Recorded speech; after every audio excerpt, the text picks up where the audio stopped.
মাস্ককে গালি দিলেন ব্রাজিলের ফার্স্ট লেডি।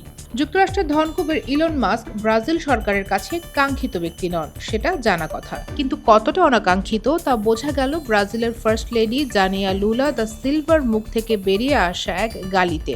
রিও দা জেনেরিওতে G20 সম্মেলন ঘিরে এক অনুষ্ঠানে শনিবার কথা বলছিলেন জানিয়া ভুল তথ্য ছড়ানোর ঠেকাতে সোশ্যাল মিডিয়ার ওপর কেন নজরদারি দরকার তার পক্ষে যুক্তি দিচ্ছিলেন তিনি। অনুষ্ঠান চলার মধ্যে বন্দরের একটি জাহাজের ভেঁকুর কারণে থামতে হয়েছিল তাকে। এরপর তিনি রসিকতা করে বলেন, আমার মনে হয় এটা ইলন মাস্ক, তবে আমি তাকে ভয় পাই না। এরপরই তার মুখ দিয়ে বহু উচ্চারিত একটি গালি বেরিয়ে আসে। এই ভিডিও ছড়িয়ে পড়ার পর তাতে মাস্কেরও নজর পড়ে, প্রতিক্রিয়াও জানান তিনি।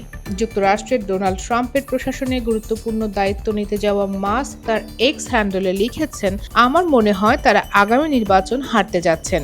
জানিয়ার স্বামী ব্রাজিলের বাম প্রেসিডেন্ট লুলা দা সিলভাকে উদ্দেশ্য করেই মাস্কের এই বক্তব্য।